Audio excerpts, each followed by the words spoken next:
जनपद जौनपुर के गौराबादशाहपुर थाना क्षेत्र के कुछमुच गांव में 75 वर्षीय दादा 32 वर्ष की महिला से विवाह करते हैं और उसके अगले दिन उनकी मौत हो जाती है। उस पर महिला की उनकी मौत हो जाती है। उसके बाद तमाम लोग वहां पहुंचते हैं और ये बातचीत करते हैं कि आखिरकार वो महिला अब किस जगह पर जाएगी। जहाँ से आई है, जो ससुराल से आई है, वहाँ भी अब उनका जो दरवाज़ा है वो बंद हो चुका है। और यहाँ जब दादाजी के मर जाने के बाद उनके भतीजे और उनके जो भाई के लड़के हैं, उनके भाई हैं, सभी घर आते हैं और वो बताते हैं, उनकी बहन बताती है कि ये ज़मीन पहले ही वो अपने भतीजों के नाम कर चुके हैं। अब वो आखिरकार महिला कहाँ जाएगी और एक ही रात में उसके पति के मर जाने के बाद उसका सहारा कौन बनेगा। 3 बच्चे हैं, 2 बच्चियां हैं, एक लड़का है। उनकी उम्र भी तकरीबन 8 से 9 साल की है। आखिरकार अब उनको इस समाज के जो ताने सुनने को पड़ेगा, उस महिला को जो समाज के ताने सुनने पड़ेंगे, वो किस तरह के होंगे। हमारे साथ एक गायिका हैं और ये वीडियो भी बनाती हैं, क्रिएटर हैं। उनसे भी बात करेंगे कि ये वो महिला जो है अब किस तरीके से वो अपना जीवन यापन करेगी, क्या कुछ उसको सुनने की मिलता होगा और ये क्या उसके बारे में कुछ समझ पा रही हैं। भाभी जी, बहुत स्वागत है आपका। सबसे पहले तो आपको धन्यवाद और आपके चैनल के माध्यम से जितने भी दर्शक देख रहे हैं, हम आप सभी का वेलकम और धन्यवाद करना चाहेंगे। और मेरा नाम है रीना यादव, मेरे यूट्यूब चैनल का नाम है रीना यादव और फेसबुक पेज का नाम है रीना यादव। तो भाभी जी, ये आपने वीडियो देखा होगा, सुना होगा, एक खबर बहुत तेज़ी से चल रहा है कि 75 वर्षीय दादा 32 वर्ष की महिला से शादी करते हैं और उसी रात जो है सुबह उनकी मौत हो जाती है। तो क्या कुछ समझ पा रही हैं कि महिला को इस तरह का जो कृत्य है वो करना चाहिए था कि नहीं करना चाहिए था? सबसे पहले तो देखिए, उसमें दादाजी का और जो महिला, दोनों लोगों की गलती है। ऐसे नहीं करना चाहिए था और ऐसे की हैं तो अगर उनका मृत्यु हो गया है तो अभी जहाँ से वो पहले जगह से आई थी वो भी दरवाज़ा उनका बंद हो चुका है। उनके लिए गवर्नमेंट को कुछ ना कुछ सोचना चाहिए, गांव देश वालों को कुछ सोचना चाहिए, कुछ करना चाहिए। नहीं तो अब उनको हर जगह से ताना मिलेगा, ताना के सिवा कुछ नहीं मिलेगा। और अगर हमारी वीडियो देख रहे हैं तो आपको ऐसा नहीं करना चाहिए था, मेरा जो सोच है जी। अच्छा, आपने देखा होगा कि यह शादी जो है एक व्यक्ति के द्वारा कराया गया था। बताते हैं लोग कि वो जो है पैसा लेकर के उनको दबाव दे करके, और बार बार वो महिला यह भी कह रही है कि मैं शादी नहीं करना चाह रही थी, लेकिन वो बार बार आकर के हमसे कह रहे थे नहीं आप शादी कर लीजिए और वो दादा आपकी पूरा ख्याल रखेंगे। तो ठीक है, उसको पकड़ा जाए और जो उसके बच्चे का खर्चा, उसका खर्चा, बच्चे का शादी विवाह का खर्चा, उसका भविष्य बनाने के लिए वो अपना जो जिम्मेदारी लिए हैं कि ज़बरदस्ती शादी करवाएं तो उस पर वो खरा उतरे, उनको प्रेशर दिया जाए, उस महिला के लिए कुछ उसको व्यवस्था किया जाए। अच्छा, बताएं कि उनकी बहन जो है, संगरू की जो बहन है, चचेरी बहन है, वो कहती है कि जो घर था और उनके घर का जो पूरा, जैसे घर का जितनी भी ज़मीन है वो अपने भतीजे का नाम कर चुके हैं, क्योंकि वो उनकी पत्नी अकेले रहती थी, उनके बच्चे थे नहीं, तो भतीजे और उनके भाई लोग सारा कुछ देखते थे, जैसे बीच में बीमारी और सारा कुछ खर्चा सारा कुछ देखते थे। तो इसे देखते हुए भतीजे के नाम सब कुछ कर दिए थे। जब ये जानकारी उस महिला को नहीं थी, उसको क्या करना चाहिए था शादी करने से? देखिए, उनको खोज बिनोज करना चाहिए था और ये सही बात है। देखिए, जैसे हम ही अभी बहू हैं, कभी सास होंगे, हम जिस बच्चे के लिए करेंगे, जो हमारा करेगा हम उसी बच्चे के लिए करेंगे। और वो तो आज आई हैं, इतना दिन तो सब दवा दर्पण सेवा जो भी था, खर्चा पानी सब वही लोग देखते थे, तो उनके नाम कर दिए, वो भी सही किए हैं। पर इनको कोई भी कदम उठाने से पहले आगे पीछे सोच लेना चाहिए था। अच्छा भाभी जी, अभी 12-14 विश्वा बताते हैं कि जो खेत की ज़मीन है वो उनके नाम है, तो अभी एक दिन तो शादी किए हुआ था, तो क्या लोगों को क्या करना चाहिए? वो ज़मीन उस महिला को दे देना चाहिए या उस महिला को प्रयास करना चाहिए कि फिर से वो अपने दूसरे ससुराल में चली जाए? नहीं, अगर वहाँ के लोग सक्षम हो गए, ईमानदार हैं और इज्जत वाले, तो कभी नहीं अपनाएंगे, नहीं अपनाएंगे। हम ही कहीं चले जाएं, 1 दिन 2 दिन रहे, तीसरे दिन मेरे पहले पति अपना लेंगे, नहीं अपनाएंगे भैया, ये गलत बात है। वो कैसे अपना लेगा? नहीं, पति तो है नहीं ना, पति तो पहले वहाँ के भी पति पहले से गुजर चुके हैं। उसी समय वहाँ का अधिकार खो दिए हैं जिस टाइम वहाँ से कदम उठा ली थी। हम देखिए, अगर हमारे साथ भगवान अगर कुछ अनहोनी करते हैं, अगर हम वहाँ हैं, वहाँ झगड़ के लड़ के हम अधिकार मांग सकते हैं। अगर वहाँ से हम किसी और के नाम के सिंदूर पहन लिए तो वहाँ का अधिकार मेरा खत्म हो जाता है। तो बच्चों का अधिकार क्यों रह जाता है? बच्चे का देखिए, बच्चा उसका है, अगर बेटा है, देखिए बेटी तो शादी कर देंगे, अब चला जाएगा। अगर बेटा उसका है तो उसको पूरा वहाँ का उसका अधिकार है, उसके पिताजी का, जिसका वो बच्चा है उसके हिस्से में अपना हिस्सा ले सकता है वो। अच्छा, उनकी बहन का कहना था कि यहाँ आने से पहले वो ना तो जांच पड़ताल की, ना तो उन्होंने कुछ देखा। अब यहाँ आने के बाद जो है एकाएक अब अधिकार मांगना शुरू कर दी हैं। उसके बाद जो है एक बात और वो बोल रही थी कि यहाँ आने से पहले उनको समझना चाहिए था कि वहाँ से हम यहाँ आ रहे हैं, तो आने के बाद यहाँ किस तरीके के हालात है, आप ज़बरदस्ती क्यों शादी कर रही हैं, ये सारी चीज़ें पूछना चाहिए था उनको पहले। देखिए ये सही है, उनकी बहन सही कह रही है, उनको जांच पड़ताल करना चाहिए था। और जो हमारा ख्याल है कि जो 4-5 बिस्सा भी उनके नाम से है, उसमें उस औरत का आधा हक होना चाहिए, पूरा नहीं आधा है उसका।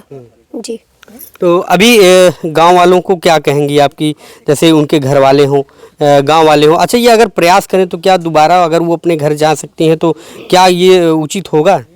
देखिए वहाँ के लोग अगर रख रहे हैं उनको दोबारा, पहले जहाँ उनका ससुराल अगर रख रहे हैं तो बहुत समझ लीजिए उनके अंदर इंसानियत है कि ये अपना रहे। अगर नहीं अपना रहे भाई ये गलत कदम उठा ही लिए। और रही गांव की बात, हमारे गांव की, आपके गांव की, हर गांव का मुँह देखी बात होता है आज के समय में। प्रेजेंट टाइम में आप देख लीजिए किसी के साथ गलत हुआ हो और उसको एकदम जो है वो मिला हो, उसको कभी भी आप समझ लीजिए कि अगर आपके साथ गलत हो गया, न्याय आपको नहीं मिला है। कहीं बता दीजिए आपको बता दें अनुराग यादव को ही देख लीजिए, अभी तक कोई कार्रवाई नहीं हुआ। प्रधान जी से हम 1-2 न्यूज़ में बोले हैं, जो वीरेंद्र प्रधान जी वहाँ के हैं उनसे हम मिलना चाहते हैं, सामने से ही बात करना चाहते हैं। बेचारे उन्होंने इतना मतलब अनुराग हत्याकांड में उन्होंने आवाज़ उठा दिया, सही का साथ दे दिया, तो उनको खुद ही जेल करा दिया गया जी। तो हर गांव की बात है, कहीं भी आप चले जाइए आपको न्याय कहीं नहीं मिलेगा, मुँह दिखी बात होता है। हाँ पावर है, पैसा है, आपके पास सोर्स है, तो आप समझ लीजिए तुरंत गर्दन उतार दीजिए, आप एकदम आज़ादी से घूमेंगे। अच्छा ये बताएं थोड़ा सा, आप समझ पा रही होंगी कि आखिर दादा शादी करते हैं, शादी करने के बाद दूसरे दिन जो है उनको ब्रेन अटैक हो जाता है, ब्रेन हेमरेज हो जाता है। आखिर क्या कुछ कारण रहा होगा, क्या वो दिमाग में सोचे होंगे, क्या आप समझ पा रही हैं, क्या कुछ सोचे? देखिए जब हम कोई कदम उठाते हैं तो आगे पीछे नहीं सोचते। अगर आगे पीछे सोच ले, दूर तक सोच ले, रिलेशन वालों को सोच ले, जैसे हमारे बच्चे बड़े होंगे वो क्या कहेंगे, हमारे बच्चे भाई के बच्चे हैं, ये सब अगर हम सोच लेते तो हम गलत कदम उठाते नहीं।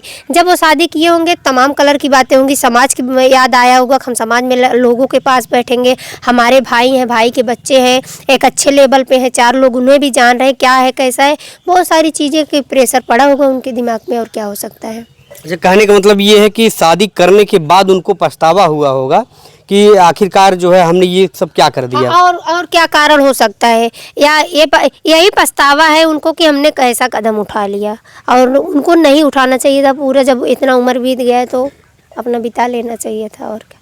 अच्छा उनकी बहन एक बात और बोल रही थी कि पति के मर जाने के बाद जैसे उम्र अगर है तो शादी कर लेते हैं, लेकिन कई महिलाएं ऐसी हैं कि अपने बच्चों के साथ अपना पूरा जीवन बिता देती हैं, ऐसे में उनको शादी नहीं करना चाहिए था। क्या ये चीज़ें आती है समाज में? देखिए सही बात भैया, कभी भी आप देख लीजिए अगर पहला थाली रूठ गया तो दूसरे की भरोसा कभी नहीं करना चाहिए। और आप लोगों को बता दें हमारे आपके साथ ही होता है, हम कभी भी अगर घर से खाना खा के नहीं निकलते तो बाहर भी नहीं मिलता, और अगर हम घर से खाना खा के निकलते तो हमें 1000 लोग पूछते हैं भैया खा लीजिए, पानी पी लीजिए। तो उनका वो किस्मत था, 3 बच्चे के साथ वो जीवन व्यतीत करती है अपना, और अच्छे से रहती तो समाज के लोग उन्हें खुद ही जो है हेल्प करते, बेचारी परेशान है, और तो ये सब चीज़ें करनी चाहिए थी उनको। हालांकि उसके पति ख़त्म हो गए थे, यहाँ तो पति रहे थे, पत्नी दूसरा पति कर ले रही है, दूसरा पति के साथ रह रही है, तब आके सीना उतार करके पति को मार पीट के रह रही हैं, तो उसका पति तो इस संसार से चला गया था, यही कहेंगे। अच्छा भाभी जी, क्या लोग यह कह रहे हैं कि ये 75 साल उम्र की दादा के साथ शादी की तो वो सिर्फ उनका एक ही मकसद था, उनकी प्रॉपर्टी, क्या आप सोच पाएंगे? देखिए प्रॉपर्टी पहले नंबर तो एक आदमी प्रेशर देके कराया है, जो कि आप बता खुद रहे हैं, ठीक है। एक माइंड ऐसा होता है, अभी आप गलत मत किए रहिए, आपका किसी से बन रहा है, सिर्फ हम 2-3 दिन उसके पास बैठ जाएं आपके प्रति हम उसको जो है नफरत पैदा कर सकते हैं।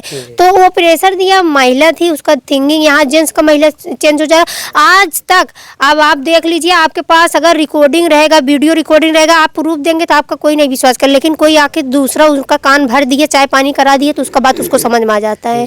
तो वो महिला के ऊपर जब प्रेशर ज़्यादा दिए हैं तो उसका माइंड चेंज हो गया और उन्होंने कर लिया।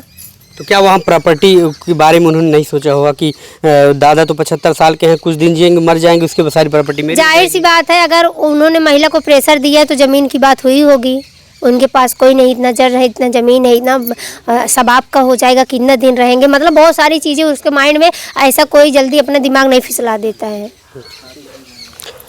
तो ये तमाम बातें हैं, जिस तरीके से जो महिला की बात होती है वो रखा जाता है। मेरे ख्याल से भी ये चीज़ें होनी चाहिए। अगर वो दूसरे ससुराल में, जो पहला उनका ससुराल था, अगर वो नहीं जाती हैं तो जो उनकी प्रॉपर्टी है वो प्रॉपर्टी उनको मिलनी चाहिए, ताकि वो बच्चे का भविष्य संवार सके। क्योंकि वहाँ भी वो विधवा थी, अब यहाँ भी विधवा हो चुकी हैं। पुराने जो है ससुराल में और लोगों की, उनके देवर थे और तमाम लोग थे, उनको मदद मिलती, लेकिन यहाँ उनका मदद करने वाला कोई नहीं है। समाज के ताने, बच्चियां बड़ी हो गई हैं, 8 साल 9 साल की बच्चियां हैं, उनको पूरे जीवन भर समाज के ताने झेलने पड़ेंगे। तो अगर आप भी ये खबर देख रहे हैं या आप खबर देखे हैं तो अपने माइंड में ये चीज़ें ज़रूर रखिए कि आप कभी भी इस तरह की गलती ना करें। समाज में इस तरीके की गलतियां जब हो जाती हैं तो लोगों को सुनना पड़ता है, हमें सुनना पड़ता है, बगल के आपके नात रिश्तेदार, आपके पिता को, आपके भाई को, आपके माँ को, सबको ताने सुनना पड़ता है। सोचिए जिस तरीके से उन्होंने कहा कि अब तो मेरा इज्जत जो है उछल चुका है, मेरी बदनामी हो चुकी है, अब मैं कहाँ जाऊँगी। तो ये सवाल आपको पहले सोचना चाहिए था कि अगर वो घटना यहाँ भी हो जाएगी तो हम कहाँ जाएंगे। क्या कुछ समझ पा रहे हैं इस खबर को देख करके अपनी प्रतिक्रिया जरूर दीजिएगा। मिलेंगे नए खबर के साथ। धन्यवाद।